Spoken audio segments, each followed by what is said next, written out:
I'm Janet Kurtz, Editor-in-Chief of InFocus. And I'm Madeline Bradford, the Associate Editor of InFocus. And we are here today with a great episode. We are talking all things Swan Ball. It is the Swan Ball episode, so you'll want to buckle in because we have a lot to discuss today. So much to cover. Yes. Oh my goodness. Okay, let's dive in. What a big week. I know.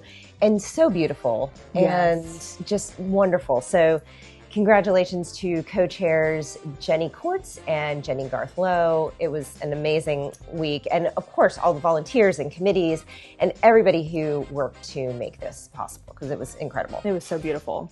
Okay, well, let's dive in. Let's Yes. go ahead and start with the Patrons Party. Let's do it. Because the Patrons Party is always this, spectacular event. But this year, there were some great firsts. And the wonderful first was that it was the first time in Swan Ball's 64-year history that the event came downtown. That is such a big deal. It really is. And it was in the middle of CMA Fest, or the beginning of CMA Fest. Oh my goodness.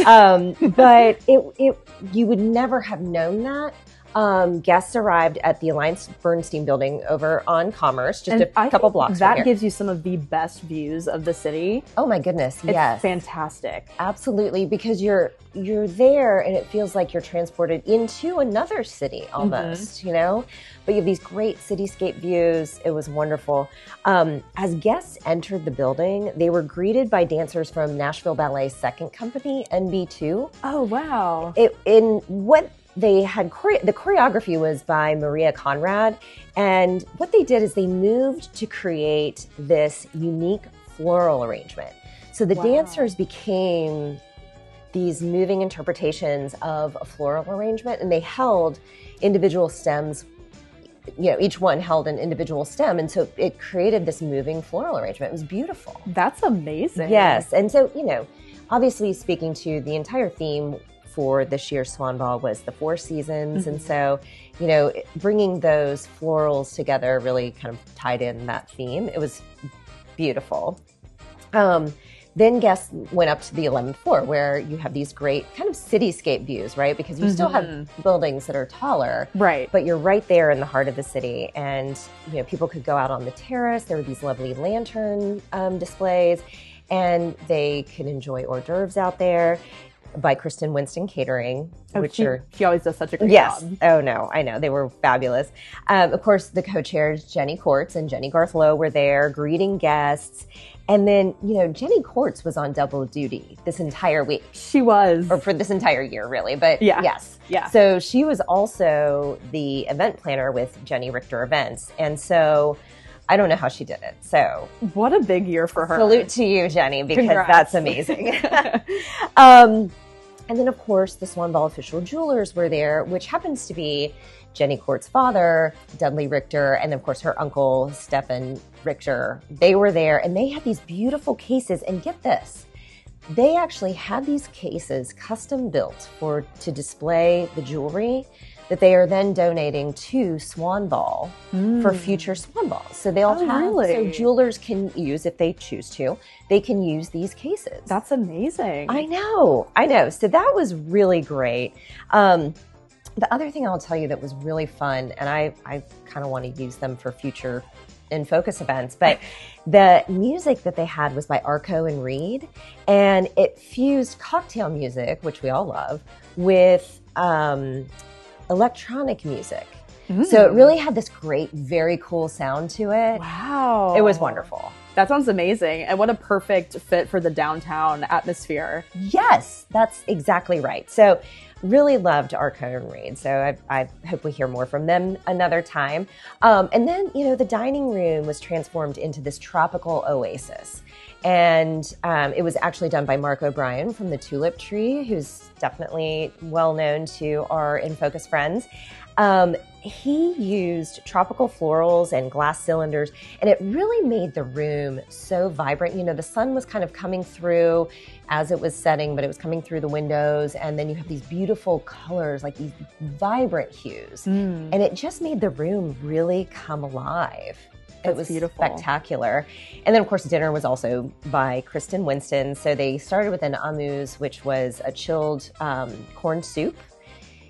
The entree was a Chilean sea bass, and then they had a panna cotta with passion fruit sauce for dessert. And I have to tell you one little note. This was kind of fun. You know, we've been following the journey of the bracelet that we talked to Dudley Richter about. That's right. That went up for auction, and Emily Humphreys was there in the Swan Ball auction bracelet from Richter's of Palm Beach. Wow. Yes, it was beautiful. So congratulations, Emily. It looks beautiful on you. Maybe you'll let some friends borrow that sometime. Hey, maybe. I know. Anyway, it was a great night. So, I just thought it was so fun and such a great way to kick off a fresh new year as the Swan Ball grows. That's amazing. It sounded like it had such vibrant energy. Yes. And let's talk more about the jewelry. You also went to the Swan Ball jewelry party. I did. And so in that case, this is a very intimate but luxurious shopping experience. I mean, that is the experience you want to have. So it was at the home of Elizabeth and Brian Frist, which is a beautiful home. It has historic elements, but also brings modernity to it as well. So it was just a lovely setting for that. The jewelry chairs were Katie Harwell Gibson and Emma Harwell Graw. And so they were there. They worked very, very hard to make this evening come together. And the event showcases the official Swan Ball jeweler. So again, Richter's of Palm Beach. And it also raises funds, as the entire events do, the entirety of the events do, for Swan Ball, but for the beneficiary Friends of Warner Park. That's amazing. So that was wonderful. And then, so guests were able to move through the various rooms where there were individual cases set up. And, Richter's does such a beautiful job with unique vintage jewelry, antique pieces, one-of-a-kind pieces that you will never find anywhere else. And so that's what guests were, they were bringing them out of the cases. They were, you could tell friends were talking to friends. Should I get it? Should I, what do I do? Should I also get the earrings that go with the bracelet? And so that was really fun and energetic. And there were so many people there. I mean, it was really very, very well attended. Many tried on jewelry, many bought pieces. Dudley and his brother Stefan, again, were visiting with guests. They were I watched them work through the room and explain different pieces that people were interested in and kind of their history and backstory. So that was interesting. There were past hors d'oeuvres by Chef Stephen from Kindred Farm. So it was really just a wonderful way to kind of do a little shopping after work or maybe after a long day and kind of treat yourself to something. Did you have your eye on anything? Several things, yes. I'm sure it would be hard not to at an event like that. Ron Gobble got several texts throughout the evening about some pieces that might be good for a milestone birthday that I have coming up this year. Yeah, exactly. And so maybe he should, connect with them. Yes, exactly. So then we had a break. We had one night off. One whole night. Yeah, it was great. And then it was Swan Ball. It was. I know. And that was it really was spectacular. And, now that it has moved to Edwin Warner Park, what I loved was kind of snaking through the park on that sort of winding road, and then the entire Harmony Meadow opening up before you, and there's this beautiful walkway leading into the tent. It's such a great way to immerse guests in the land that they're supporting. That's exactly right, and give them that wonderful backdrop. The dance committee members were escorted the ladies to the door. And I'm going to pause here because, the entrance now gives us such a wonderful view into who's arriving and the fashion of the evening. I was at a brunch yesterday, kind of a Swan Ball recap brunch, and everyone at the table agreed the fashion this year was some of the best we have seen in years. Yeah, the looks were incredible. Absolutely outstanding. So everyone looked beautiful. So be on the lookout for our Who Wore Who coverage this Thursday in our newsletter. Of course, co-chairs Jenny Courts and Jenny Garth Lowe were there. And what I loved was that the cocktail tent was so perfectly arranged for guests to mingle and flow. And again, congrats to Jenny Courts and her team, because it just was laid out perfectly. I agree. You could move, you could walk through the room, and it just felt like the flow worked so beautifully. So we love that. Now, I also loved that they had the jewelry display from Richter's of Palm Beach front and center for guests as they arrived. And it was enclosed by this beautiful lattice covered in vines and flowers. Wasn't that so pretty? It was gorgeous. We sort of had a momentary, unofficial, secret, in focus portrait studio pop up. We did. There. Yeah, there was quickly a line that formed, which was fun. Yes, it was. It helped us visit with everybody. Exactly. So that was a lot of fun, which leads us beautifully into the decor. What did you think? Oh, I thought it was beautiful. Of course, the theme is the 4 seasons, and I thought that the co-chairs executed this theme so tastefully, and it was very subtle, but when you walk into the main room, there are these 4 murals on the walls, and the room is split up into quarters, and each one represents a different season. And if you subtly look at the leaves, there are little changes in the colors. And also, what I really loved is that the programs on people's seats corresponded with the season that they were seated in. That's right. I thought that was a wonderful touch. Yeah, I got a summer one. Yeah, so that was very cool. Yeah, I thought that was wonderful too. And we should note that the florista was the florist that evening, which will be in our behind the scenes column for the July issue. Yes. So you took a chance to interview them with that. Yeah, I had so much fun talking to Meg Hutchinson, who's the founder of the Florista, and obviously she does flowers so well, and that's her main medium, but she also loves using flower adjacent elements to bring in things that maybe you wouldn't see at typical events. And one of my favorite parts of the decor were these gold magnolia leaves that were draping across the ceiling, kind of mimicking gold chandeliers. But apparently Meg and her team spent a week straight painting these leaves. Wow. Which is commitment. So congrats to the Florista team. That's exactly right. I thought that was beautiful as well. I thought that was a really special touch. It was. And I did love the murals, as you touched on those. And I don't know if you saw, you probably did, but in the press area, we had miniatures of those murals.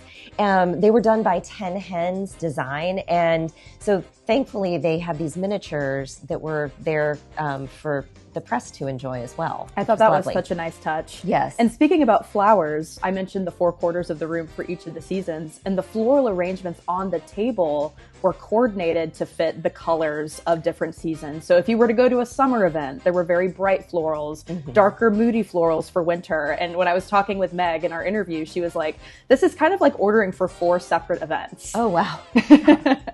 I know. Well, again, kudos to them. They did a fantastic job. And of course, after the cocktail hour, guests were ushered into the dinner tent where they were eventually seated. Getting that crowd to sit down is a mammoth amount of work. It really is. So they made it work. And, you know, I loved that Catherine Brown and Elizabeth Nichols came out and honored the co-chairs who really brought a special energy this year to Swan Ball. And it's in its 2nd year in its new iteration. So that energy really kind of carried through not just the evening, but through the entire year as they've been planning and creating all of this. So I thought that was really special that they honored them. And then, of course, the Swan Award was presented to Joe Galante and all of his, support of nonprofit, really so many nonprofits in Nashville. So that was really special. Yeah, that's amazing. So while that was going on, you went to the late party. Yes. So tell us about that. It was so fun. I didn't get to go last year because we were just caught up in the Swan Ball festivities, but me and Matt Masters went over to the late party tent, and it's always so fun to get to see the younger crowd gathering for an event in support of Warner Parks. And it was a very lively cocktail reception and a nice seated dinner. And I really liked that the tent had some openings to show the Warner Parks and really represent the outside. Oh, I saw those in the photographs. It looked beautiful. And what a wonderful alfresco sort of evening. Exactly. That's wonderful. And then I know that the late party's then invited to come over and enjoy the entertainment, which was Little Big Town. Little Big Town. And let me tell you, Little Big Town, they are a very philanthropic group. They have been to so many charity events in just this year alone, which is amazing. That's exactly right. No, they really did. And the audience was up. They were dancing, which is really what you want to see at Swan Ball. Exactly. Is just this culmination of a beautiful event, and then everybody getting up and dancing and enjoying themselves and enjoying the entertainer. Yeah. You know, and I really think that, again, the energy in the room was just ecstatic and vibrant and wonderful. I think so too. Yeah. So, you know, everybody was up and dancing, and then once Little Big Town concluded, the guests danced into the night to Powerhouse Next Generation. And as a special surprise, around midnight, servers started passing Jack Brown sliders and fried Oreos. Oh, that sounds delicious. I know. And what a great way, because you needed it at that point. Oh, absolutely. Eaten several hours prior, and so you need a little pick-me-up for some energy. And for the night owls in the room, I heard the party went on until about 2 a.m. That's right. I know. And so kudos to them. Yes. I think my feet were a little tired by that point, so Mine as well. I didn't make it all the way until 2 a.m. But good for them, for those who stayed. That's very admirable. Yeah, exactly. Well, that was Swan Ball. Yes. What a beautiful night. Yes, exactly. And so we're going to have some continued coverage. We have our Who Wore Who coming out on Thursday, as well as our coverage and photos of the jewelry party. So be on the lookout for that. Next week, we have Here Comes Summer, which is honoring Donna Summer and raising funds for lung cancer research. We have our own Fresh Faces of Philanthropy party. So if you haven't bought your tickets, there are still some available, but get them quick because they are going fast. That will be on Wednesday the 10th. So we look forward to seeing you there. And then you're covering the Nashville Shakespeare Festival's Midsummer's Night. Very excited about that. I know, that'll be beautiful. And then, of course, roving reporter Carrington Fox takes us to Adventure Science Center for a prehistoric adventure. So be sure to check out our episode next week. Like and subscribe to our YouTube channel and our social media videos. Sign up for our newsletter. And remember that with you, our In Focus friends, we're in good company. Cheers. Cheers.